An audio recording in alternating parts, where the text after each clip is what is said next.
إلهي جئت أستجديك Saudiya Arabistan Xalqaro Radiosi Türkistan bölümü. أتيتك أرتجي الرضوان إلهي جئت Radyo jurnali. أستجديك وأمري في الحياة إليك أتيتك Bismillahirrahmanirrahim. Assalamu alaykum qadrli radio dinləyicilər. Bugünkü proqramımızda vaqtning qimmati və hərəkətin bərəkəti to'g'riliq ikki maqola anlatamiz. Vaqtning qimmati və vaqt o'g'risi. Vaqt chiroylarga qo'ruq, badallarga ojizlik, choch va soqollarga oqliq elib kelish bilan birga ajalni so'rab keladi. Vaqtni to'xtatib qolg'ili bo'lmaydi. İnsan kudreti onu arkaga çekindirelmeydi. Mana bu vaqt. Muşu vaqtning o'zi bilim elish, ijod qilish, millati, dini ve vatani uchun jon ko'ydirib ishlash, oxiratlik uchun yaxshi amallarni qilish fursatidir. Demek bu hayatlık musabisi uzun musabiqalarga tayyorlangan meydan bo'lib, vaqtni qadrlashni bilganlar va uni ching tutib qilishga tegishlik ishlarni vaqtida va mukammal qilish orqali natija yaratish bilan Allohni va xalqini mamnun qila oladiganlar utib chiqadigan musobiqadir. Vaqt hayot, vaqt pul, vaqt ilm, vaqt salomatlik, vaqt fan texnika, vaqt qimmatlik har narsadir. Ba'zi shirkatlar oxirgi 1 minutlik vaqt ichida hassilab foydaga erishsa, ba'zisining 1 minut kechikishi sababli vayron bo'lganligi, jiddiy qutqizishga ehtiyojlik ba'zi kasallarning davolashga 1 minut kechikish sababli o'lib ketadiganligi bir reallik. İnsanning qo'lidagi eng qimmatli narsa vaqtdir. Vaqt insonning eng cho'ng dasmoyisi. Ahvol bundaq ekan, aql egisi bo'lgan inson vaqtning qadrini bilishi, uni behuda o'tkazib o'tmasligi, uni o'zining va boshqalarning manfaati uchun ishlatishni bilishi, shundaqla boshqalarning vaqtini zoya qilib o'tmasligi lozim. Ulgurolmaslik va vaqtida qilolmaslikning sababi. Qandaqla bir ishni vaqtida qilolmaslik, biror vazifani belgilangan vaqtida o'rinday olmaslik va qandaqla bir ishqa yoki biror joyga ulgurolmaslikning birla sababi bor. U bo'lsa-mu texi vaqt borgo deb o'zini aldashdan iboratdir. Hamma ishni eng oxirgi vaqtida oldirab tinab qiladigan odamlar haqiqatan o'zini behuda azoblaydigan kishilardir. Mundaqlarning qilgan ishi hamisha kamtuk cho'lta bo'ladi. Hargiz g'albilik bo'lmaydi.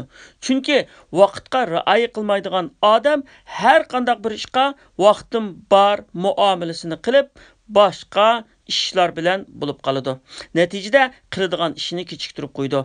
Boradigan yerga kechikib boradi. Bu arada ko'p izdirob chekidi. Ishni oldirab tinab, chala puchuq qilib qo'ydi. Ammo vaqtga rioya qiladigan odam har qanday ishni vaqtida ado qildi, boradigan yeriga vaqtida boradi, izdirob chekmaydi, kechikib qilib aloqazodi bo'lmaydi, hamma ishni tamkinlik bilan, rohat bilan qiladi. Bundaq odam huzur va xotirjamlik ichida bo'ladi. Natija qozonganlar hamisha vaqtning torliqidan dardlanadi. Hayotida cho'ng ishlarni qilgan va katta natijalarni yaratgan insonlarning kechirmishlariga qaraydigan bo'lsak, ular hamisha vaqtning torliqidan dardlanadi ekan. Bugungi ishni ertaga qo'ymaydi ekan, chunki ular biladiki, tirishchan odamlar uchun vaqt oltindan qimmatlidir. Tirishchan odamlar hamisha vaqtning torliqidan dardlanadi va kunduzni kechiga ulg'isi keladi. Ammo bekor talablar uchun kun o'tsa, soat to'shsa bo'ladi. Vaqtning qadrini bilmaganlar hamisha boshqalarning vaqtini o'g'irlaydigan beparvolardir. Vaqt o'g'risi pul-mol o'g'risidan yomon. Afsuski boshqalarning pul-molini o'g'irlagan odamni kishilar o'g'ri deb ayiblaydi. Ammo kishilarning qimmatli vaqtini o'g'irlaydigan beparvolarni hech kim ayiblamaydi. Halbuki vaqt o'g'risining qilmishi mol o'g'risining qilmishidan albatta og'ir. Chunki bir odamning vaqtini o'g'irlaganlik uning pul-molini o'g'irlaganlikdan yomondir. Chunki u uning umrini o'g'irlaganlikdir. Soat manchiga deb va'da berib qo'yib, va'dalashgan joyga vaqtida bormaslik eng qabih axloqsizlik va boshqalarning vaqtini ömrünü o'g'irlaganlikdir. Kerak bo'lgani vaqtni sarf qilish emas, vaqtdan foydalanishdir. Vaqtni ma'nisiz sarf qilgan odam uni zoya qilgan bo'ldi. Ammo vaqtdan foydalangan odam natija qozonadi. Musulmon odamning hayotida vaqt ibodatdir. Chunki musulmon odam Allah Taalaga qulchilik qilish, ya'ni Allah Taala ko'rsatgan bo'yicha hayot kechirish uchunla bu dunyoda mavjud. Mana bu Allah Taalaning jinlarni, insonlarni faqat menga ibodat qilsin debla yaratdim degan so'zning ma'nosi. Ammo musulmon emaslarning, xususan g'arbliklarning nazarida vaqt pul. Ya'ni vaqt pul degan falsafa ularning engida hukm surdi. Bu falsafani Hasan Basrining "Men hayotimda o'zining vaqtini oltin kumushdan qimmat bildigan kishilarni ko'rdim" degan so'ziga selishtirganimizda vaqtning musulmonning hayotida naqadar qimmatlik, naqadar ahamiyatli ekanligini bilib yetamiz. Chunki oltin kumush zoya bo'lib ketsa, uni ishlab topqili bo'ladi. Ammo umr zoya bo'lib ketsa, uni qaytarib kelgili bo'lmaydi. Hasan al-Basri shunga sening ömrüň vaqtdir degan. Ömrüňden qanchalik vaqt o'tsa, ömrüň shunchalik qisqargan bo'ldi degan. Bir bağlan pulni köydürüp etken adamni kishilar sarang deydi. Amaliyatda bo'lsa, o'zining vaqtini behuda ishlar bilan, uyun tamasha bilan ve başqalarının eybini ko'lash bilan, başqalarını tillash bilan, eyiblash bilan zoya qilib etgan odam haqiqiy sarangdir. Chunki vaqt puldan qimmatlidir. Ba'zi shirkatlar 1 minut vaqt ichida hassilab foyda topsa, ba'zining 1 minut ichida vayron bo'lganligi bu bir aniq. Peygamber sallallahu aleyhi ve sellem bu haqda ko'pincha kishilar qadrini bilolmaydigan ikki narsa bor. Onun biri tensaqlıqı, yana biri vaqtdir. İnsan mushu ikkisini ching tutish kerak. Tensaqliq bilan vaqt insonni istigan har qanday ishni qilishiga shart-sharoit hozirlab bergan bo'ladi. Agar teni saq bo'lib, vaqti bo'lmasa yana qilinmaydi. Endi vaqti bo'lib, teni saq bo'lmasa yana ko'zlagan ishlarini qilinmaydi. Shunga tan saqliq bilan vaqtdan iborat bu ikki ne'matning qadriga yetish kerak. Bu ikki ne'matning soyasida o'zining orzu qilganlarini amalga oshirishga jiddiy tirishish kerak.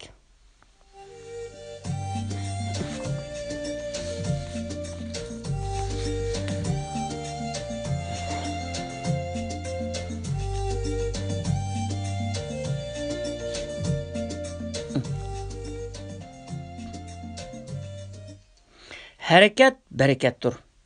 Hayatlık harakat, kurash, tirishish, ishlash deganlikdir. Hayot bilan o'limning o'ttirisidagi farq harakatdir. Chunki hayotda harakat, o'limda jimlik bor. Eqin suv pokiz, rangi go'zal, ta'mi yaxshi keladi. Ammo turg'un suv paskina, rangi o'zgargan, ta'mi buzilgan keladi.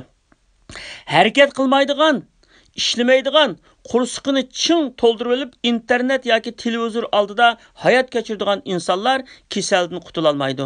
Aksicha harakat qilib turadigan, ishlaydigan, bir yerda jim turmaydigan odamlarning teni saq keladi. Chunki ishlamaslik, jafo chekmaslik hayotlikning qonuniyatiga zid ishdir. Chunki Alloh taolo bizni tirishishga va ishlashga yaratgan. İyi insan, shaksizki sen Rabbingning oldiga borganga qadar jafoliq ishlaysan degan oyat buni ifodalaydi.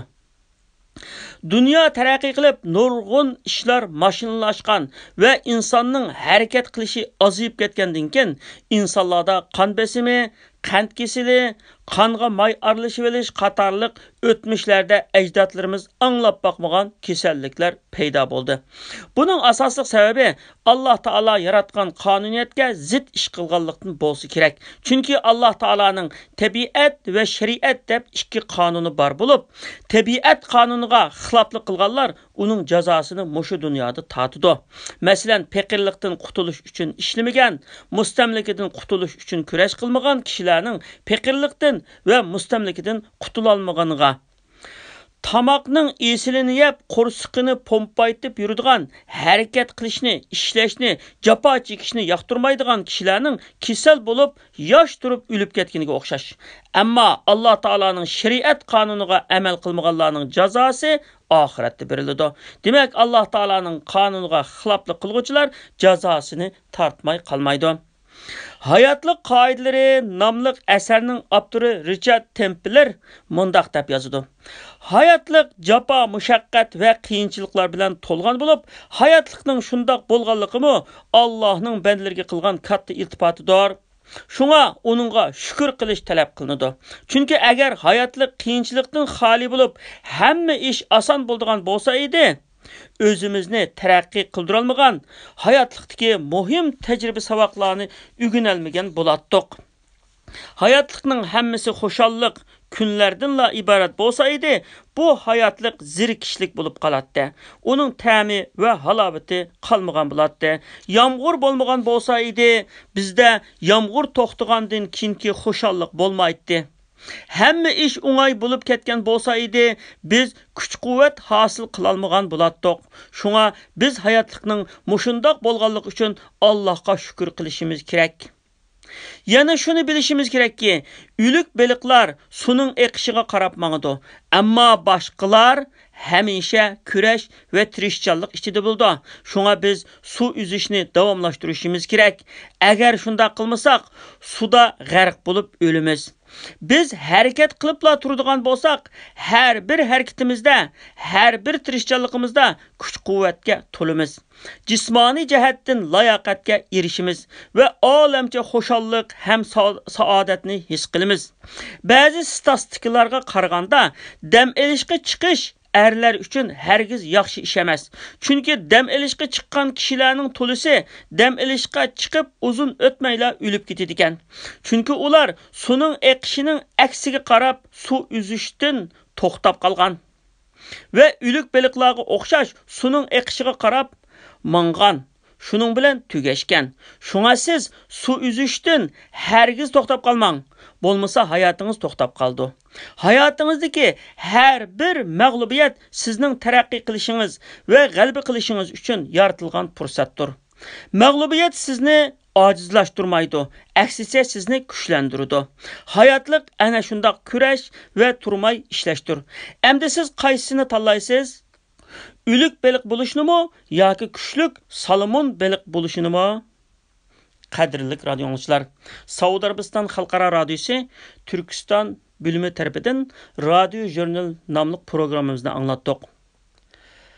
Aparat başqurğucu Usama Ghamidi, mikrofon aldıda Muhammed Yusuf. Aman bulunlar. Vesselamu aleykum ve rahmetullahi ve berekatuhu.